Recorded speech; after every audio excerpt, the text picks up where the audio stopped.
Brian and Kenzie in the morning. And Chicago's alternative all day. Q101. Brian and Kenzie on Q101, and time for a Riot Fest recap that no one will give you, as we broadcast live and we're there for the last 3 days, and even started with the Alkaline Trio Lounge here at the Q101 studios on Thursday, which led to them playing on Friday. Phenomenal for me, especially as I talked to Matt in the interview, which will be posted on our YouTube channel, and all the stuff that happened over the weekend will eventually get up on our YouTube channel, on our socials, already stacked with videos of stuff, what we're doing around, performances, everything. So it's all right there to scroll through at your leisure. But Alkaline Trio performed, were amazing. Blink closed out Friday night, and you may or may not be aware, but Matt Skiba, the singer of Alkaline Trio, was in Blink-182 for a good 4 years. When Tom DeLonge was gone, the band broke up, and they were away. Then Matt Skiba came in and saved the band. And in our conversation on Thursday at the lounge, some people were like telling me, I wonder, are you going to ask about Blink? And I said, the conversation of them was generally that they're friendly, but they're more than friendly, especially when you heard what Tom DeLonge said when they brought Matt Skiba up to play the song that he wrote with Blink, Bored to Death. And here's what Tom DeLonge said about our local guy, Matt Skiba. When I couldn't play with my brothers in the band, Matt Skiba came in from Alkaline Trio and he filled in. He kept the band alive. He's always been such a great person and such a great friend. My man. Give it up for our brother, Matt Skiba. Way back from 17, Christmas turned into a screaming I'm not coming, I'll save your breath. I'm nearly bored to death. How cool is that? That the guy you replaced in the band brings you back up on stage at Riot Fest in front of 50,000 people and plays the song that you wrote with your band members who you hated for quite some time.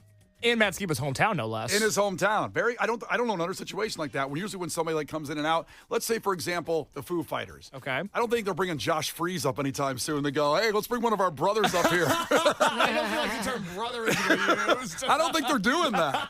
And you can make the argument that Josh Freese saved the Foo Fighters for 2 years after the tragic death of Taylor Hawkins. I mean, he came in there and took over, but then he got fired by a phone call.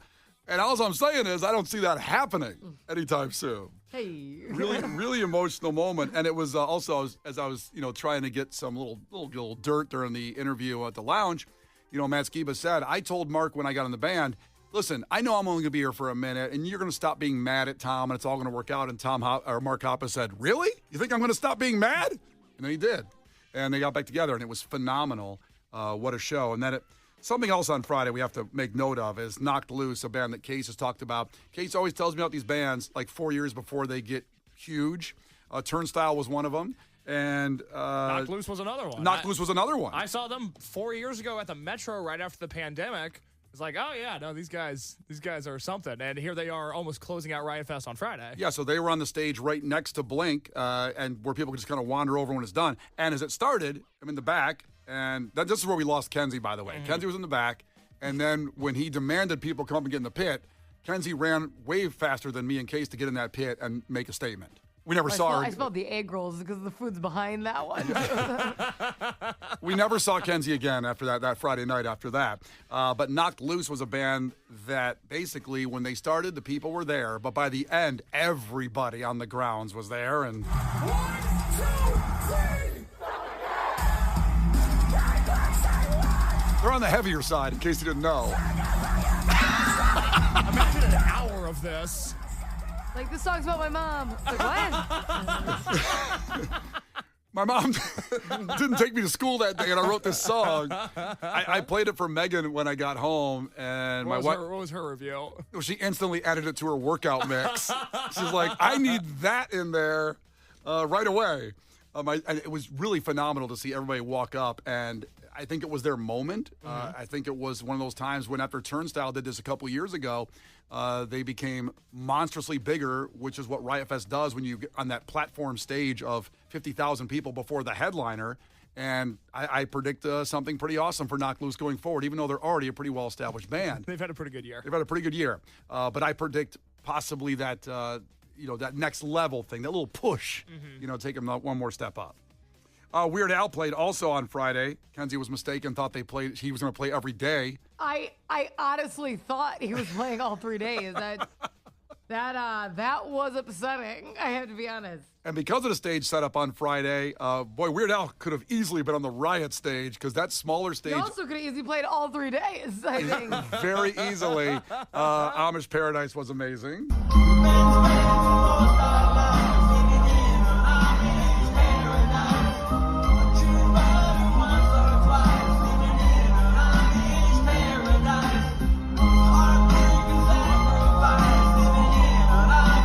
Costume changes with Weird Al on stage. I know it's not shocking, but it was just fun during Smells Like Nirvana to see the janitor up there sweeping the stage. That was fun. That's what he did in the video. It was just that there was that 2-hour blitz where it was like Rilo Kiley into Weird Al, into Stiff Little Fingers, and an Alkaline Trio, and a Knocked Loose. And it really, at that moment, was like, oh my God, Riot Fest is the best thing to ever happen to this universe. Now, I want to pepper in some of the side stories going on here because, Kenzie, you weren't around me and Case for Rilo Kiley at that moment. No. And Case is there waiting for some people to arrive. And I had friends coming to meet me. Right. Oh, yeah, because I have my own story, so go ahead and do your story. Okay, let me start. So I'm watching with him, but then Alkaline Trio is starting on the Riot stage. And he goes, I know those are your boys and you want to go see them. And I go, well, I'll wait with you for a little bit if, I'll wait with you for a second. He goes, no. Go ahead. Go see Alkaline Trio. I know you don't want to miss one song. Because my friends that I was going to meet, a whole big gaggle of them, they took the bus. The bus got stuck in traffic. They were running late. But I had friends that were meeting me at the Rilo Kiley set. We all agreed we were going to meet at the Rilo Kiley set. It was the thing I was most looking forward to this weekend. And I was going to watch the set with my friends. You guys are my friends. I had different friends I was going to watch the set with. So you made clear you wanted different friends he wanted to watch it with. I've got my own thing going on. And I really didn't want to miss one song of Alkaline Trio. So then what did you say? I forgot that I said this, to be honest, over the long weekend. What did I say to you? So Rilo Kiley's playing there a little bit before Alkaline Trio, but their sets overlap. And my friends that I was going to meet at Rilo Kiley got stuck in traffic. So they weren't there. And Brian's like, well, yeah, it's kind of, I don't really want to miss a song. I go, it's fine. And Brian goes, aren't you afraid you're going to look like a loser if you're alone at Rilo Kiley? Turns out he wasn't afraid of that. Well, I hadn't thought about it until you brought it up. It's like, I thought this was a really welcoming, nice environment. I didn't know. So I went on and watched Alkaline Trio, and he looked like a loser watching Rilo Kiley alone. That's how it went out. That's how. Now, do you have a Rilo Kiley story, Kenzie? I have. So Saturday, I really wanted to meet up with Case at the Front Bottoms because I've never seen the Front Bottoms. And historically, Case has told me that's his favorite band of all time. Super nervous. I don't know where this story's going. So I really wanted to relax. So I was like, I want to hang out with Case and I want to watch his favorite band of all time. I had never seen them. So I text Case and he's by the gin and juice. He's like, I'm by gin and juice Snoop Dogg. I'm like, okay. There was that gin and juice. Snoop Dogg has an alcohol brand now. Oh, yeah. I bought some. It's delicious. So did Dougie Stein. Brian knows where it is. Yeah, I know he got me a melon one. It was delicious. I had 5 of them. They were delicious. The problem was I was drinking it just because I was thirsty. And then we found out it's like 6% alcohol. And he's like, we're going to leave in like an hour. You just slow down. So I'm like, oh my God. I can't just be drinking this because I'm thirsty. I was pounding it like a bottle of water. So I go to meet up with Case. I wanted to watch, Case's favorite band with Case, okay? And I wanted to see him for the first time. And Case kind of walks away and meets me. And I'm like, what's going on? And he goes, all my friends are over there. And I go, oh.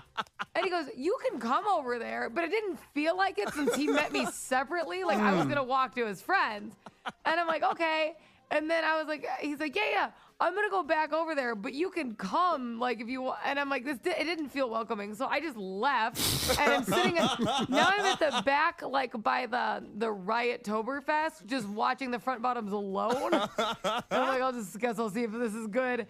And then Case texts me and goes, where'd you go? They all want to meet you. Everybody was like, we're dying to meet Kenzie from Q101. I was like, she'll be over here in a minute. And then my experience watching the Front Bottoms with Kenzie when she came over there, again, my favorite band of all time, Kenzie's tugging on my sleeve like she's my daughter. She's like, hey, so what's going on with you? Like, what's up? We don't talk enough. What's going on with you? I go, shut up. I'm trying to watch a band. He would get so mad at me. He goes, hey, this song's really important. And he kept saying stuff like that to me. And I'm like, anywho. So what are you up to? Yeah. I'm like, what's their vibe? Who's that? Have they been in a different band? He's like, stop it. So Kenzie became that person at the concert that wants to talk during your favorite When band. he texted me and he was like, no, everyone. I go, well, you kind of give me the vibe. And I texted it to him that you didn't want me there. Like, I was just leaving you guys alone. No. It's all fine. Well, Fine. sounds like it wasn't fine. Sounds like you didn't want her to talk when you got she there. didn't talk to me the entire set. Yeah, I mean, Case has made clear it's his favorite band of all time. And Kenzie's like, so that's pretty cool. How's the drum kit get up there? How do they bring the drums up there on the stage? I feel like you can hear me and the band at the same time. They were so loud. But I was trying to focus on the band, not you. I didn't want to hear you. And I will disagree with that. You can talk over a band. Your volume. Shut up, Ryan. Yes, you can get over a band.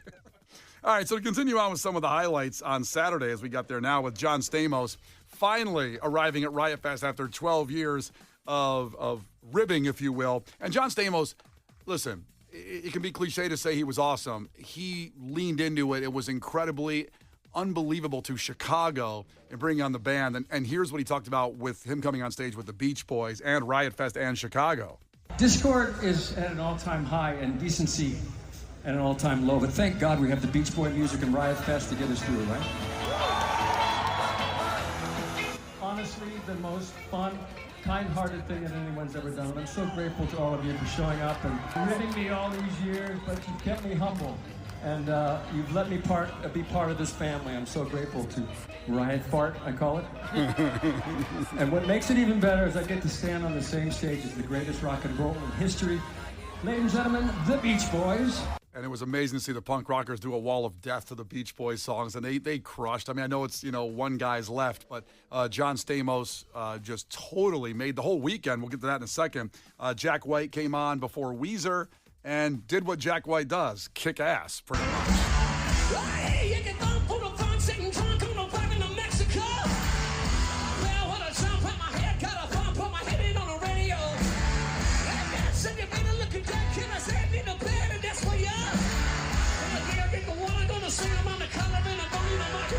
Yup. It was Jack White doing all kinds of fun guitar stuff and bringing the crowd to a frenzy right before Weezer comes on stage. And this was my highlight that I wanted. As much as I love Weezer and seen them many times, I was really looking forward to this so much because they're playing the Blue Album. I've never heard them play Surf Wax America live before. They did that, among other things, just sounding incredible, and the crowd was all locked in.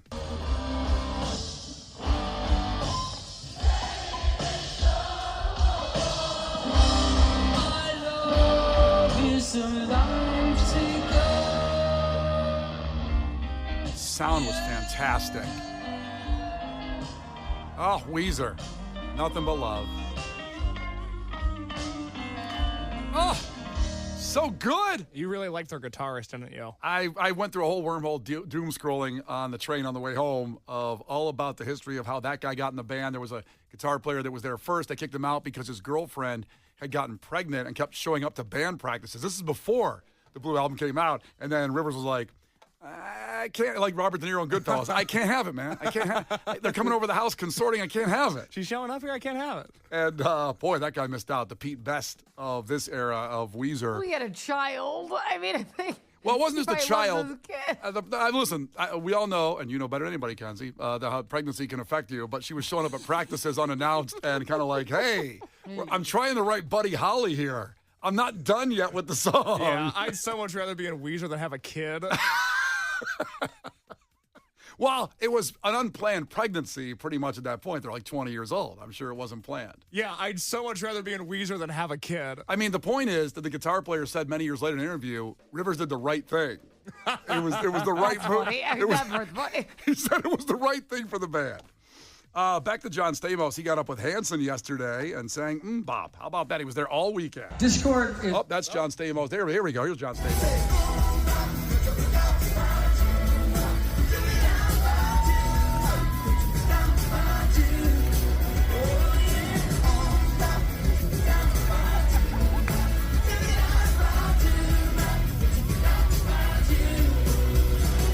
And let's not bury the lead. Last night, closing out the 20th anniversary of Riot Fest, it was your friends, my friends, Green Day. It's something unpredictable, but in the end it's right.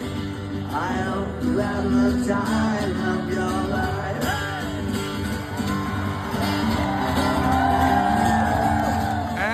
we did. The Brian and Kenzie Show. Q101. The Brian and Kenzie Show. Q101. Well, before we celebrate another Bears victory, or I should say the first Bears victory of the season, we did tell you that what would happen over the weekend with the Q101 Post Riot Fest pop-up tonight at the Cubby Bear, 21 and over show. And Brian Phillips will be broadcasting live 3 to 7 this afternoon with guaranteed entry passes that once the band got off stage over the weekend, we'd announce which band it was. And that was the Ataris. Let's go. So the Ataris tonight, we're actually going to talk to the band in about an hour here on the show. Free first come, first serve at Q101.com. Your tickets there, but again, does not guarantee entry. So arrive early to hang with Brian Phillips live 3 to 7 with guaranteed entry passes. Now you'll be, kind of down the street from the Wiener Circle, who promised if Caleb Williams had 4 touchdown passes, they give out free hot dogs on Tuesday. So not today, but on Tuesday, with your Chicago Bears securing their first victory of the season in incredible fashion. Let's go, Bears! Bears. Third and 8, blitz coming. It's picked up. Oh, Williams has a man wide open. He's got it. Touchdown, Odunze. To hear the Bears, a little flip to Swift, trying to get a flea flicker. It's way up there. Williams recovers, throws a seed, has a man, and it's caught for a touchdown. Luther Burden's first in the league. Now you're thinking touchdown. Williams firing. Got it, commit. Touchdown, Chicago. 4th and goal. Williams looking, pressure, throw, caught, touchdown, DJ Moore. Zips one, and it's picked off. Kevin Byard's got it for the Bears, and that will officially seal the deal. The Bears! Brian and Kenzie. On Q101. Somber, Brian and Kenzie on Q101. We have an update on a story we talked about a few months back that actually was a court case involving Gary Busey, the actor. That case has now seen Point Break with Patrick Swayze and Keanu Reeves and Gary Busey. He's also in Buddy Holly, that movie. He's an incredible actor. He was in the Lethal Weapon movies. But he's 80 now, 81 actually, and he goes around these conventions and was signing autographs, and he was accused of inappropriately touching a woman during a horror movie convention in 2022 in pictures, where I wasn't there, don't know what happened, but we kind of assumed when we discussed this the first time, maybe, he's an old man, he kind of put his arm down and touched the buttocks area of a woman. Which is not good. Not good, didn't like it. We don't condone it. Nowadays, you clench your fist and keep it air over the woman. When you get in a picture with someone, you keep your arm. You clench your fist? I clench my fist, I'm too. just so angry. That I can't put my arm on the smalls of their back. Wait, what do you mean? Well, when you put your arm around someone now, the rule is, this is the rule. Listen up, everybody. He's backpedaling. No, not backpedaling. Because in the old days, when someone wanted a picture with you, they get in you and you put your arm around them and touch their back. Okay. You can't do that anymore. Because of woke. That's right. Ruined everything. So you clench your fist like Arthur? What are you doing? So first you keep it airborne. Your arm should never touch. I did this at Riot Fest all weekend. People wanted pictures. I kept my arm airborne, but I also clenched my fist because I don't trust my fingers, I guess. I don't know what, so I'm, Good Lord. Does that describe it right? My arm is airborne over the back. It's not in the picture. No one can see it because it's behind the person. Why don't you just keep your hands behind your back and lean in? Like That's a weird look. That's what I do. Put your Kenzie and I literally posted a photo on Facebook yesterday of me doing that. You think I'm going to put my arm around Kenzie? She doesn't want that. I don't, do you? Don't you, Kenzie? You don't want that, right? I don't even care anymore. See, you could have done that, Case. Oh, man, that changes everything. Kenzie, come over here. Give us some. Treat me right. Sit on my lap for this break, would you? Oh, God. So basically, keep your arm airborne in pictures if it's someone you don't know, because they might not want your hand on their back. Whether it's a guy or a girl, doesn't matter. It's airborne. I did airborne with guys, too, over the weekend. You know what I mean? I didn't put my arm on their back. Mainly because they were sweaty, though. Yeah, I think that was for different reasons. It's very so much explanation. just want everybody on the same page here of what you're supposed to do, because Gary Busey did not know that. And he pleaded guilty to inappropriately touching a woman during a horror movie convention. Now, when we first talked about this, we thought that's what it was, maybe accidental brushing, and even Kenzie was, I'm not saying defending, but thought, he probably just accidentally touched her and then maybe whatever. But prosecutors said he grabbed the buttocks of two women and attempted to unhook another woman's bra. Now, that's an intentional maneuver. Unless you're really good, that's not an accident. Especially because he is old. It's like, how long were you back there drinking the bra? I'm guessing Kenzie is still impressed with that and not disparaging the man. I mean, at a certain point, you got to just be like, all right, you want it. You're working for it. In my experience, it's never been a quick procedure. You got to intentionally go back there, and then it's still going to take some time. Here's the funny line that's added in here. We're going to play this audio that's audio of the year from the courtroom where he had to zoom into court because it was in New Jersey, but he lives in California and he's 81. They didn't want him to fly in for it. But when it says prosecutors said he grabbed the buttocks of two women and attempted to unhook the other one's bra, allegedly asking her where she got them, meaning her boobs. Oh, I thought you meant the bra. No. He asked a woman where she got her boobs? Now, this is what it was alleged to him. So we don't know exactly for sure. It's a he said, she said, but he is pleading guilty, maybe because he wants it just to go away. But the question asked was, where did you get those boobs? That's where she got them, the prosecutor said in court. Okay. Don't you think that he was just confused? Every time another detail comes out, I'm like, I don't know if he knew where he was. I agree a little bit with that. And they said that in the interest of justice, I am sentencing this defendant to 2 years probation, the judge said. So he's not getting jail time at 81 years old. And I'm guessing the victim was okay with that. The result, the attorney said they were pleased with the result in the situation of a he said, she said. So that's what happened with Gary Busey. It's probation, which is probably appropriate. I'm just dying to know. I feel like she was holding like a hot dog or something. He's like, where are those from? Is there food here? Every piece of information makes him more guilty and more sympathetic at the same time. It's bad. So here's the audio from the original court case before the sentencing. We played this a little while back where he's zooming into the judge, and the judge doesn't know how to say his name, which is a little disrespectful for a guy that's been in about 50 movies and was a A-level actor for at least a moment. Also, you might remember him in Entourage playing himself in those whole scenes. But here we go. Here was the court case. Okay, Mr. Busey, please state your name and raise. Mr. Busey. Busey. It gets me every time. Okay, Mr. Busey, please state your name and raise your right hand for me. State your name. State your name. State your name, sir. My name is William Gary Busey. What's so funny about that? He doesn't know what's going on. He has no idea what's going on. Again, it's not a Zoom, so the delay. So good luck. Yeah, good luck with that. They probably should have flown him in. William Gary Busey. Busey. Okay, do you, sir, swear or affirm any testimony you give the court shall be the truth? What? I'm sorry? Do you swear or affirm that any testimony you give the court shall be the truth? Yes, ma'am, I do. I confirm that. Okay. Now, it is my understanding. What's that? He almost sounds like George W. Bush right there. I do confirm that. I mean, read the room. Use layman's terms. Give him a break, man. Oh, my God. I forgot how good this audio was. Ma'am, I do. I confirm that. Okay. Now, it is my understanding you wish to plead guilty to a fourth-degree sexual contact, criminal sexual contact. Is that correct? Am I pleading guilty? Yes. No.